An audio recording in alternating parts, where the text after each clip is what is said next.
Hello hello. Sir, ನಿಮ್ mall ಬಂದಿದೆ. ಹಾ ಓಕೆ, ಅಲ್ಲೇ ಮಾಮೂಲಿ ಜಾಗದಲ್ಲಿ ಇಟ್ಬಿಡಿ. ಅಕ್ಕಪಕ್ಕ ಯಾರು ಪೊಲೀಸ್ ಯಾರು ಇಲ್ಲ ತಾನೆ? ಸರ್, ಅಮೆಜಾನ್ ನಿಮ್ ಜಾಕಿ ವಿಷಯ ಪ್ರಿಂಟೆಡ್ ಕಾಶೆ ಬುಕ್ ಮಾಡಿದ್ರಲ್ಲ, ಅದ್ ತಂದಿದೀನಿ. ಅದನ್ನ ಕೊಡಕ್ಕೆ ಪೊಲೀಸ್ ಅವ್ರ ಅಂತ ಬೇರೆ ನೋಡ್ಬೇಕಾ? ಕೋಡಿಗೆ ಬಾಲ್ ಯಾರು ನೀನು? ಕ್ಲೀನ್ ಆಗಿ ಹೇಳಿ ಪಾರ್ಸಲ್ ಬಂದೈತೆ ಅಂತ. ಅದೇನ್ ಮಾಲ್ ಬಂದೈತೆ ಅನ್ನೋದು? ಸಾರಿ ಸರ್, ನಮ್ಮ ಮನೆ ಶ್ರೀರಾಮ್ಪುರ ಅಲ್ಲ, ಅದಕ್ಕೆ ಹಂಗೆ ಸ್ವಲ್ಪ ಸ್ಲ್ಯಾಂಗ್ ಬಂದ್ಬಿಡುತ್ತೆ. ಚಿಕ್ಕ ಮುಚ್ಕಡಲ್ಲಿ ಮನೆ ಕೊಟ್ಬಿಟ್ಟೋಗೋ. Okay sir. ಸರ್, ಪೇಮೆಂಟ್ ಅವರೇ ಮಾಡ್ತಾರೆ, ಕೊಟ್ಬಿಟ್ಟೋಗಲ್ಲಿ. ಬೋಸುಡಿಕೆ ನಿಂಗೆ ಹೇಳಿಲ್ವ ಅವರೇ ಕೊಡ್ತಾರೆ ಅಂತ? ಮಾಲ್ ಮಂಜು ನೀವಾ? ಎಲ್ಲಿ ಕ್ಲೀನ್ ಮಾಲು? ಅಣ್ಣ, ಅಲ್ಲೇ ಮಾಮೂಲಿ ಇಟ್ಬಿಡಿ ಅಣ್ಣ. 5,000 ಬ್ಯಾಲೆನ್ಸ್ ಪೇಮೆಂಟ್. ಅಣ್ಣ, ಇವಾಗ ಮಾಡ್ತೀರಣ್ಣ ನಿಮ್ಗೆ? ಬೇಗ ಮಾಡು. ಓಣ ಓಣ.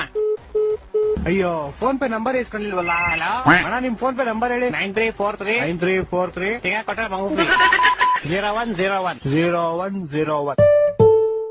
ಅಣ್ಣ ಆಯ್ತು ಪೇಮೆಂಟ್. ಸರ್, ಇದೇ 500 ರೂಪಾಯಿ ವಿಷಯ ಕಾಶಕ್ಕೆ 500 ರೂಪಾಯಿ ಮಾಡ್ಬಿಟ್ಟಿದ್ದೀರಾ? ನೀನ್ ಯಾಕೆ ಫೋನ್ ಪೇ ನಂಬರ್ ಕೊಟ್ಟೆ? ನೀವ್ ಕೇಳಿದ್ರಿ, ನಾನು ಕೊಟ್ಟೆ. ತಿಕ್ಕ ಮಸನ್ ಕಾಸು ವಾಪಸ್ ಹಾಕೋ. ಸರ್, ಪೇಮೆಂಟ್ 500 ರೂಪಾಯಿ ಇಟ್ಕೊಂಡು ಮಿಕ್ಕಿ 400 ವಾಪಸ್ ಹಾಕಲಿ. ಸರ್, ಇರ್ಲಿ ಬಿಡಿ ಸರ್. ಏನಿರ್ಲಿ ಬಿಡಿ? ಸರ್, ಇರ್ಲಿ, ಪರವಾಗಿಲ್ಲ ಬಿಡಿ ಸರ್. ಏನೋ ಇರ್ಲಿ ಪರವಾಗಿಲ್ಲ. ಹಲೋ ಹಲೋ, ಇವ್ನ ಜಿನ ಬಡಿಯಾ.